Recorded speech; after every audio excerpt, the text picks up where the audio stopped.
And if I put his book, it's because we were very honored that the team he is mentioning became a trusting team after having experienced your methodology.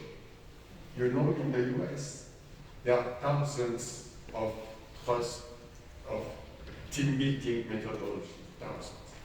The fact that he chose our methodology, we felt very honored, very, very honored. So that's why he's here.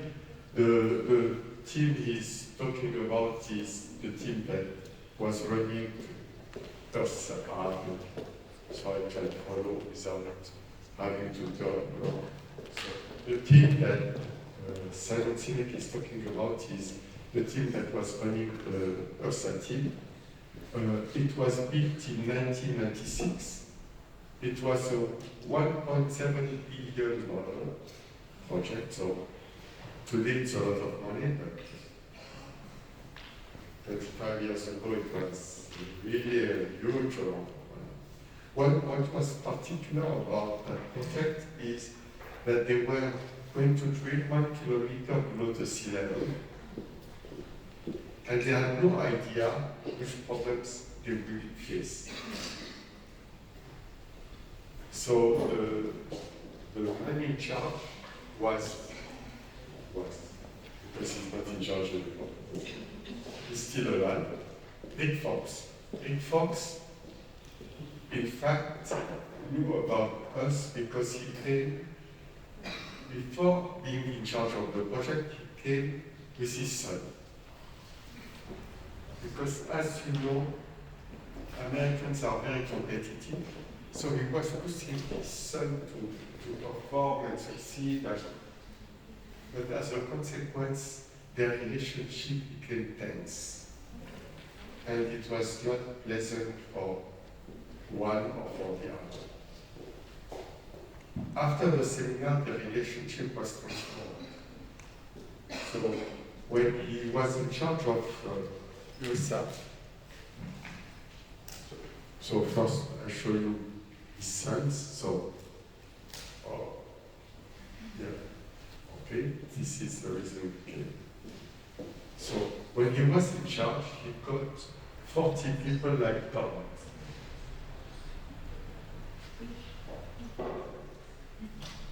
Experts. The problem of 40 experts, what is the problem of 40 experts? Everybody's brilliant. Yes, yes, exactly. 40 experts, it's not a team. Because 40 experts, you have and 40 bit ego means 40 So it's everything you want but not a team. Okay. So he wanted really to succeed this project. He decided to take us to Law Institute in America. It's called Learning as Leadership. Okay. So he decided to take them there, and they worked on their ego. Okay, this big man worked on their ego. So this is what I intend to cover tonight. The human dimension,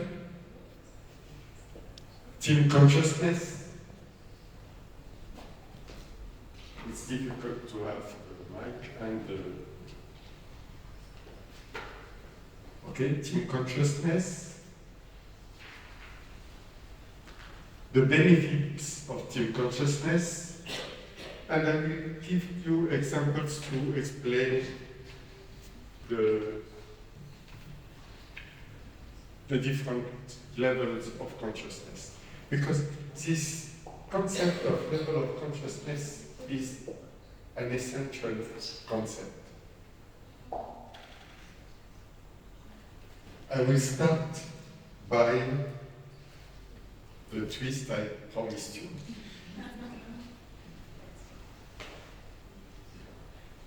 But just before, I want to give a definition of human dimension. And to give you the definition of human dimension, the best way is to show you the opposite. The opposite will show later. Oh, this I say, people together, it's not necessarily they can be in the same house. When I met my first wife, with whom I developed the methodology, we were two individuals living in the same apartment, having children together.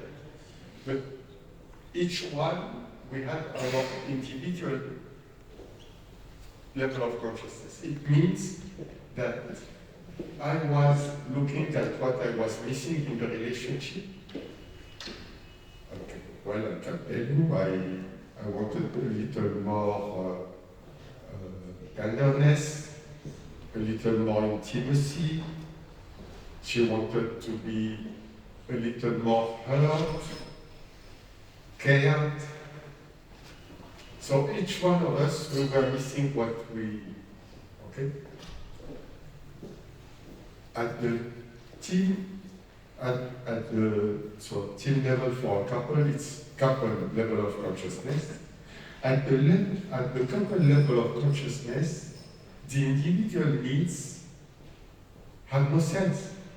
What does it mean as a couple that one of them is not having enough intimacy? It makes no sense.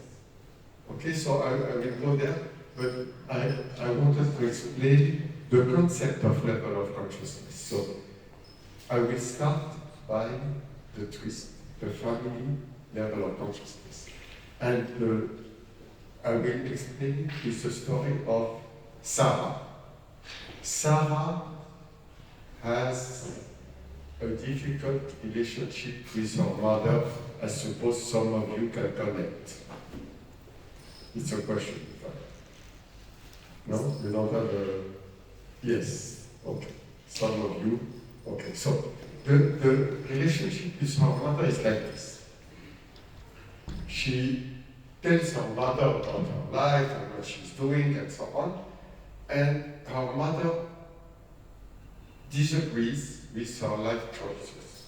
And she feels not understood and not supported. So, some friction, she takes some distance, and after an hour or two, what happens? I'm missing my mother. So I come back. And then, for a different reason, friction, I go away. Okay? So, I think it's classical. Who can relate? Just to, you know, if you cannot relate, I see one person. If you cannot relate, I don't continue.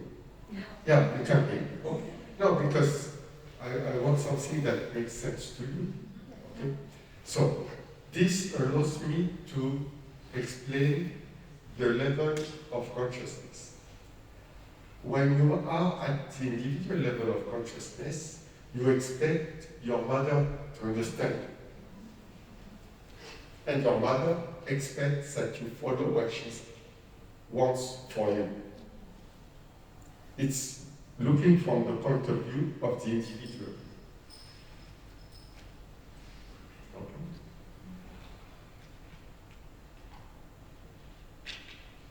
Maybe I'll tell you the end of the story. Okay. So,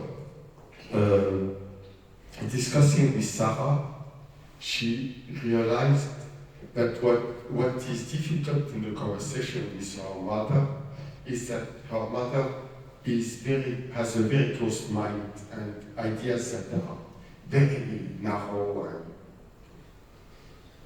and this pisses her off. And Sarah, as a consequence to that approach to life, Sarah developed an open mind as a reaction. You know, when you have a parent that is very tough, usually when you raise your children, you are very cool. Then they become tough and so on. It's normal. So, talking, she realized that if she has an open mind, it is thanks to the fact that her mother has a closed mind. And she loves the fact to have an open mind. So in a way, she became grateful to her mother to be like that. When you realize something like this, your level of consciousness rises. Because instead of being pissed off by your mother, you have empathy for her. And when you have empathy, you're not in conflict with her anymore. You understand her.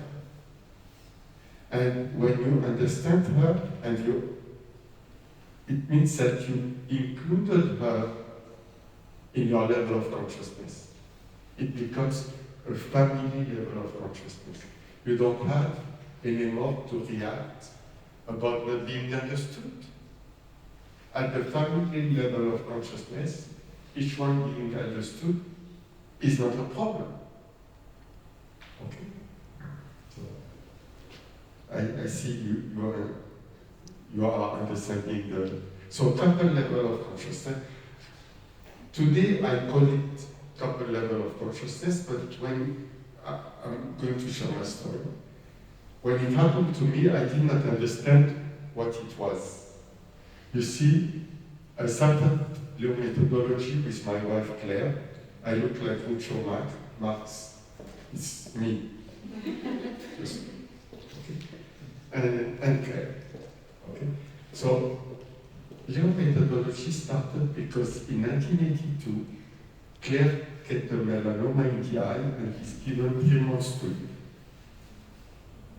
Instead of 3 months, she did 17 years.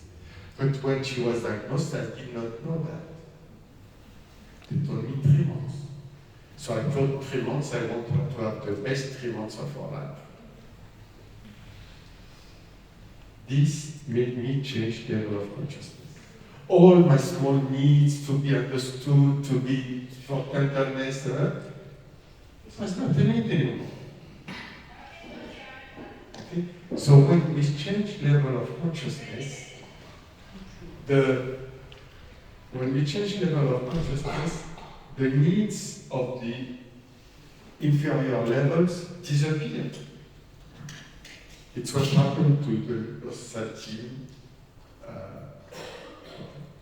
consciousness. The extreme of team consciousness is, I love this example. It's not that I support the military, but the US have a team that is called Team 6. US SEALs, US Navy SEALs, Team 6, and they have a very specific way of being.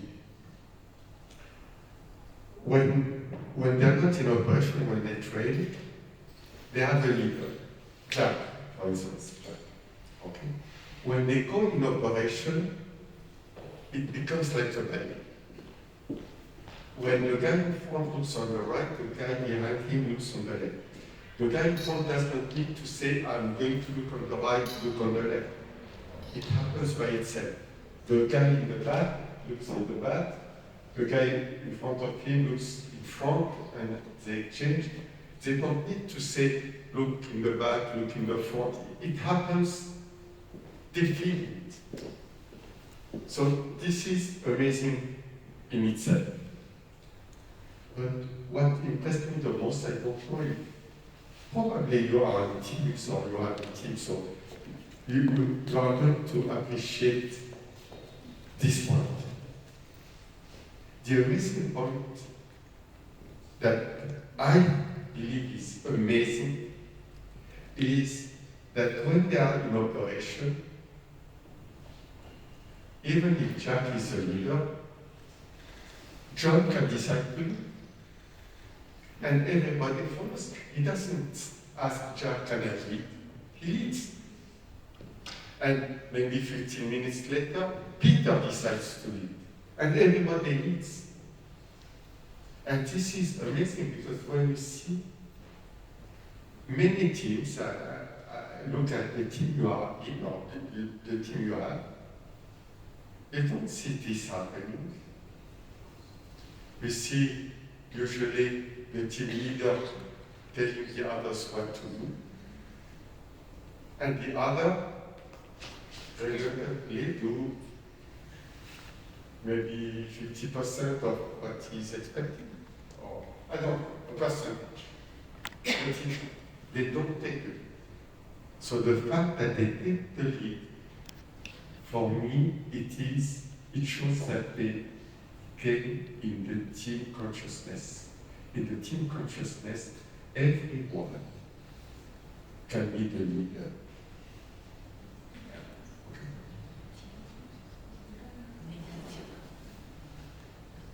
So this brings me to what we see a lot in companies.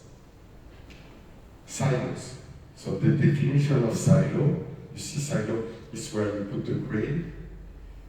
We use that term in business to say the separation between people or between departments. So silo means the silo mentality in a team means my interest is more important than the interest of the team. Silo mentality at the level of the team means the interest of the team is more important than the rest of the organization, than the interest of the organization. And we can see sometimes a team leader defend one of his team members that do not deserve at the organization level to be defended, but he defends out of silo mentality, which makes little. So I'm going to give you a business example. Monfrotto, it was in 2016 or 2017 in New Jersey. The photographic industry at that time was going down about 20-25% every year. And the CEO, you know, American CEO, plus 10%. So their problem was the following. They have two sales channels, retail and internet. Okay, so I looked at the director of retail and I asked him, what do you think of this 10%? I know that the truth. He said, yeah, we'll make it. We'll do our best and we will make it. This is the American type of response. But when you're here, you see I have white hair, so I have some experience. So my ear can hear a yes and a yes. And this yes was not possible. Okay, I'm sure if you were there, you would have seen. It's yes, we will do our best, but our best means we cannot do it. So I asked him, I think his name was John. I said, John, what's the problem? And he says, well, we are losing one customer a day. I said, what? Monfrotto is the best tripod all over the planet. This tripod is made by Monfrotto. It doesn't have the brand. The other one also, I suppose. But this one I know. Okay. They have different brands. Okay, so the situation is like this. As they are number one, as they have the best tripods, when you go in a photographic shop to buy a tripod, the salesman says, you buy this model. Okay? But in 2017, there were sales on the internet. So one every maybe 10 people would go home, open the computer, order on the internet cheap. So a retail shop loses one customer, two customers. After a while, they decide to sell a product that is not on the internet. So he was losing customers. So his solution was, please put a minimum price on internet sales. The internet director said, I agree, I have no problem, let's put a minimum price. But I want my bonus, even if I don't hit my objective. Fair, no? Makes sense. How can he sell it if he has a minimum price? And then a little perfidious, he says, okay, today internet is only 20% of the sales. But in 10 years, when you are the CEO, you tell me what to do, I will do it. You see exactly the opposite of the Navy SEALs. You are the CEO, you decide, I follow. Okay? So what I did not know, they had this discussion since 4 years. And you call it a ping-pong discussion because I know what you are going to say, you know what I am going to say, and we ping-pong conversation. So they resolved it in about 20 minutes. They resolved it when they changed level of consciousness. Because when they looked, when the retail director was looking from his individual point of view, he needed the minimum price. When the internet director was looking from his point of view,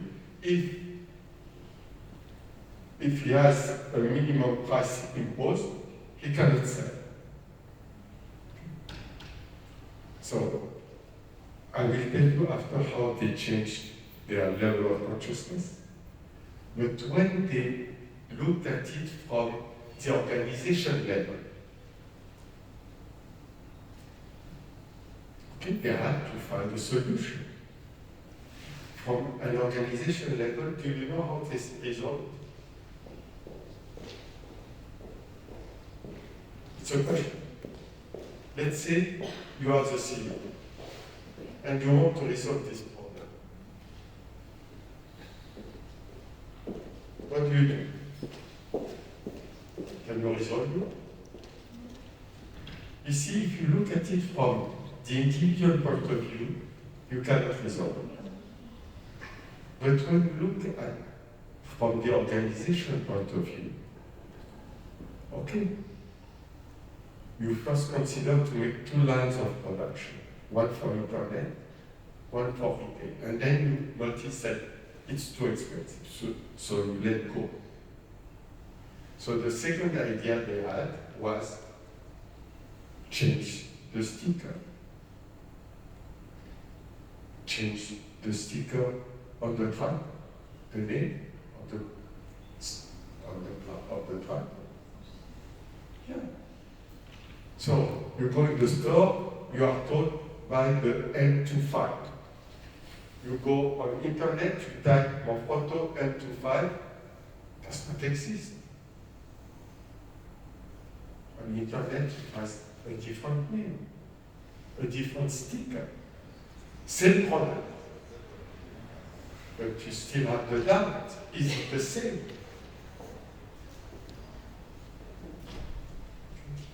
So that's why really this level of consciousness notion is a very interesting subject to really interesting. So I told them 1 month later, they were plus 20%.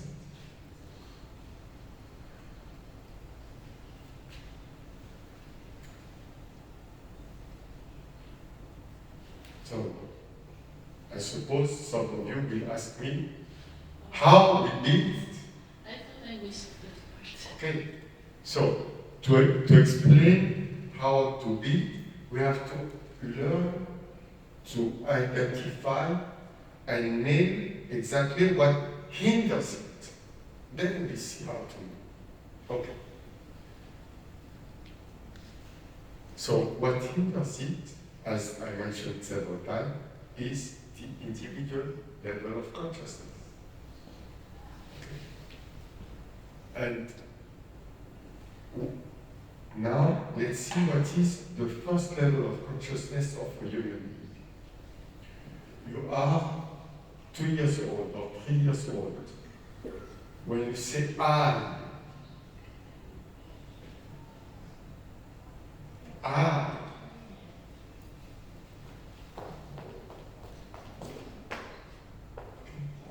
so the first level of consciousness is this individual level of consciousness. When I realize that I am an individual with individual needs. Okay? Then my brother arrives. Who has a brother that arrives after? Okay, you remember? Yeah. The competitor arrived. So of course we have, so if you are younger, ask your brother or sister what they experienced when you arrived. Okay? Because when we look at it from the individual level of consciousness, the brother or the sister is a competitor. Yes or no? Now I want to explain the reason. Because as long as you don't understand the reason, you cannot create a higher level of consciousness. Fish, when fish are born, what happens? They just go. When a human being is born, cannot go. They need love, they need care, they need food, they need everything. So very early age, we understand that we need to be loved. If we are not loved, what will happen? A 1-year-old that you don't take care of, what happens? Yeah, they die. They cannot go and make money and eat and prepare their food. They cannot. If they are not loved, they die. So all human beings have printed in the cells they need to be loved. Is there someone in the room that doesn't need to be loved? Impossible. Impossible. Okay. So, the individual level of consciousness is totally connected with being loved. If I am not loved, I will die. So of course, to do that. Of course, when we grow up, we don't mean dying the same way. You see, being loved is translated by being appreciated, or being respected, or being admired. Okay? Who needs to be appreciated? Yes. Everyone. Yes, because it is what tells us I will not be abandoned, I will not be rejected. Because if I am abandoned, I die. Of course, all this happens on the unconscious level. And this is why when in a meeting you see two big men like I showed you, they both need to be right. They both need to push their ideas. Because otherwise, when you see them arguing, if you're not concerned by the subject, you think, what's wrong with them? It's like their life is in danger. But their life is actually in danger. Our life is actually in danger. Who feels that when they make a mistake? Yes. When we make a mistake, it's exactly the same. So what hinders team consciousness is our survival mechanism. And the fears connected to our survival mechanism. Shall I be appreciated? Shall I all our fears. It's our fears that prevents us to be a team. It needs to be thanks to us if it works, not thanks to the team. Of course, we are polite. We say it's thanks to the team, but inside of us, we say, yeah, it's me.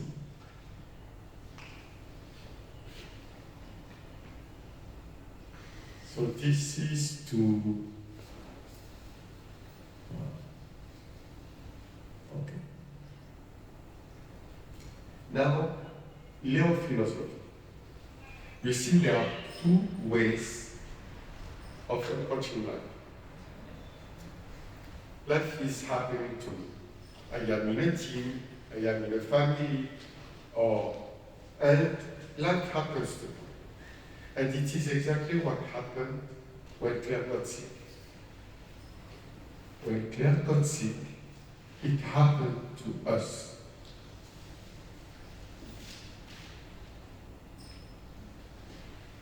And when we started giving the seminars, our message was, don't wait that it happens to you. Change your life before it happens to you.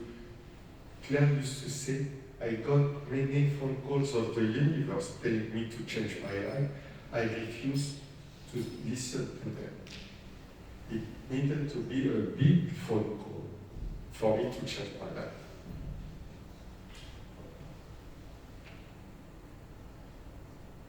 After meeting Leo suggested that we decide to make our life happen.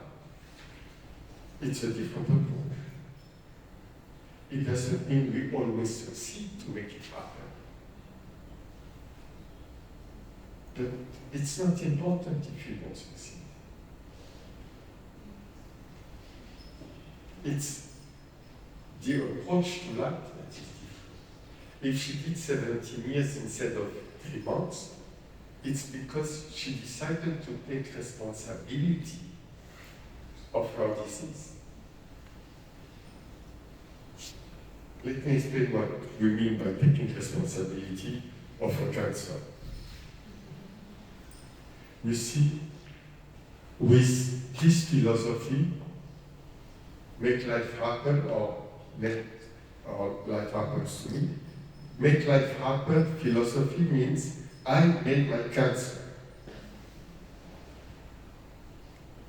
And this gave a lot of energy to Claire.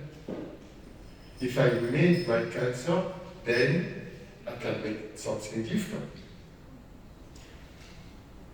This is what we call taking responsibility. I made it. I don't know how I made it, but I made it so I can look how I can make something different.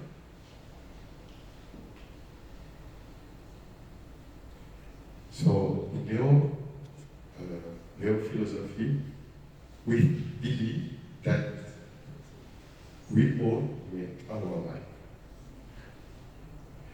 either consciously or unconsciously. The things we like and the things we don't like.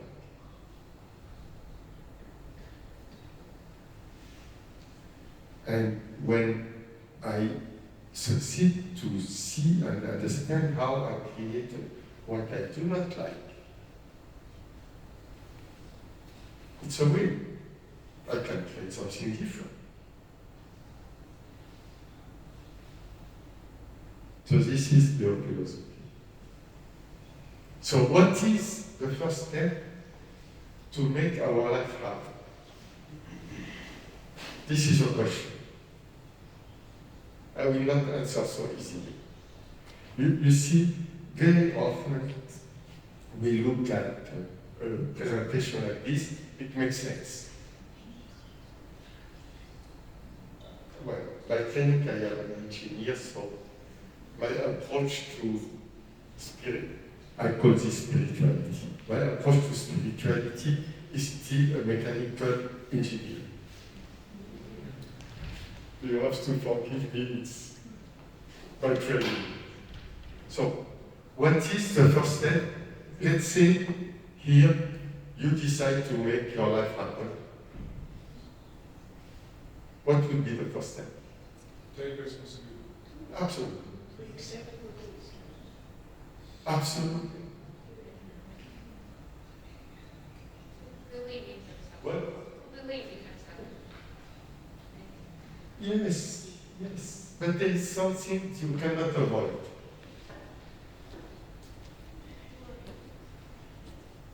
When I will say it, you will say yes, of course.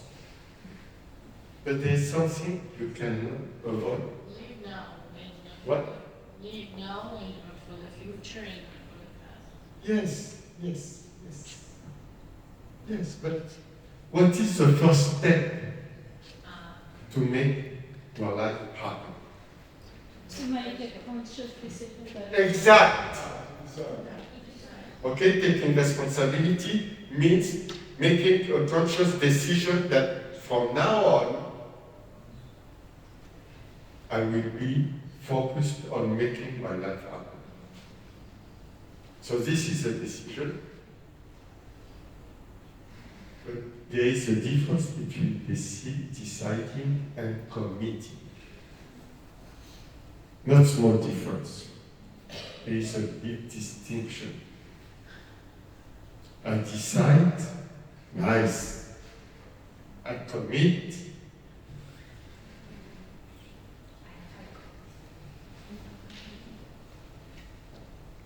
Okay? And we discovered the power of commitment it was November 1982, San Francisco. Claire had a lot of respect in medicine, so at no point she believed she could live more than 3 months or maybe 4 months. And we are in San Francisco. We have a friend who takes us to a seminar. And in that seminar, we are seated by 4. And we are suggested to take a commitment for our lives. Like I'm going to suggest you in a few minutes. So I prefer to tell you, I'm going to suggest you to take a commitment. So the other 2 American guys said, tell Claire, commit to get well. And she said, I cannot. They said, why? She said, I know I'm going to die. How can I commit to get well if I have a melanoma? So they insisted, and they insisted, and they insisted, and really, maybe it is thanks to that insisting that she did 17 years instead of a few months. She committed to get well. She had no idea how to make it happen. But she committed. So if you want to make your life happen, I would suggest that you commit to make your life happen. So I will come back to it and I finish first my.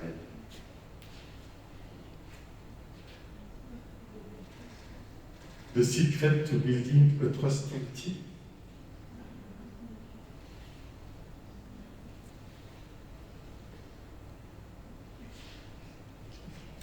I see everyday leaders that want to create a trusting team, and they are waiting that their team members create the trusting team.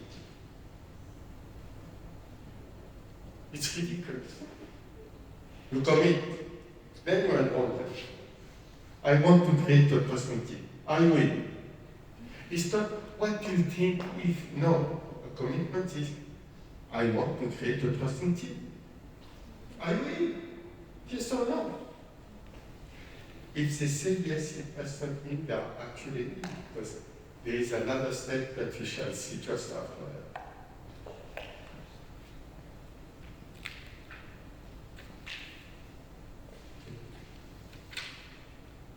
So, to make anything happen, and you look at your life,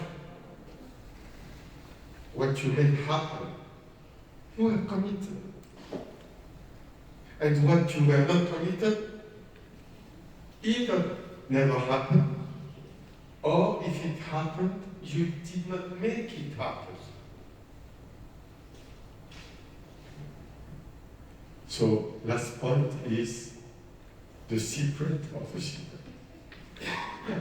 Because, okay, now you are committed to make your life happen, or you are committed to make a trusting team. What is hindering the different things?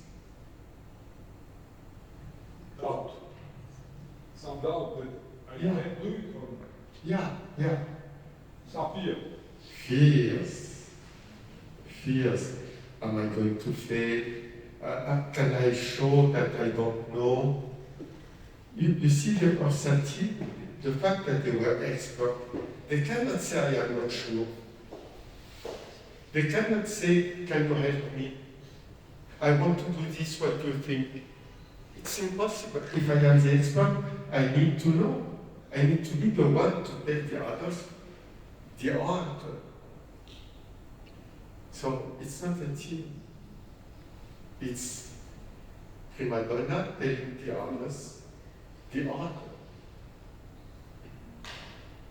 You know, after 1 year that they worked with us, they became a trusting team, and they said it was the most beautiful year of our life, because they could drop the mask.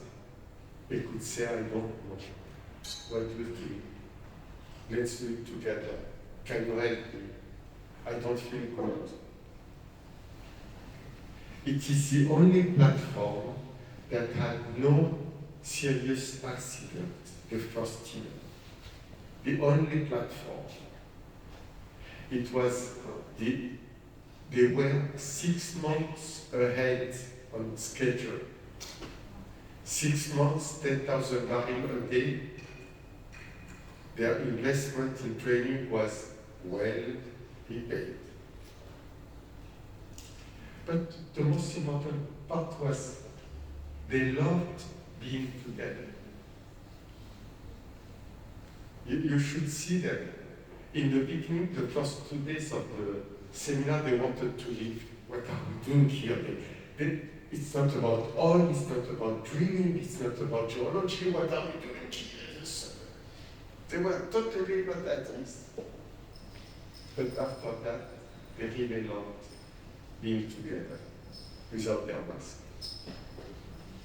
So, what hinders being together without our mask are our fears. Will they still love me if I show who I am really here on my mask? If I show my weakness, will they still appreciate me? So, we have to go there. We have to go there. The secret of the secret is personal leadership. And we have to go to the moment these fears were put in place, which is before 7 years old. You see, we understand how life works between age 1 and 7. And it goes like this. all our functions are put in place between 1 and 7 years old. When a baby is born, he cannot see. He learns to see. If you put the baby in a dark room, he will become blind. He will never be able to see. Because there is a window for learning to see that opens, then it closes. And when it's closed, it's very difficult to change. If a baby has one eye that is hidden, during the time the window is open, when the window closes, then that eye will not be able to see. Okay? It's the same with breathing, with smelling, with hearing. Exactly the same. And about how life works, exactly the same. We are totally malevolent. Then we take decisions like, I am on my own. Nobody is there for me. I can trust no one. And this becomes strong. Because like life is like this. So if you don't go back to the time that you took that decision, I can give you some examples you will understand better. There is this participant. When she was young, she used to be in the bed during the night. And she paid her sister, it was illegal, she paid her sister an income so that her sister don't tell everyone in the school bus. So the sister took money, and as soon as she was in the bus, she told everyone. You understand that after that, trusting anyone, if you cannot trust your sister, who can you trust? Okay. So if you don't go back revisiting when these decisions were made, you cannot take distance with it. So the trainings that don't revisit these childhood events give very little progress on team building. Of course, you go, you have a weekend, you drink, you jump, elastic. It's wonderful. I'm not saying you should not do it. But after that, you go back to the office and all your fears are there. So, of course, you are closer with one another, but all the fears are there. So, the trainings that do not go visit that period are very disappointing as team building. And I believe this is what made the Earth team a trusting team, because we went there. If you hear there was a national, on the national radio in the US, they were interviewed. One of them explained how he cried during the seminar. And when you see this big guy crying,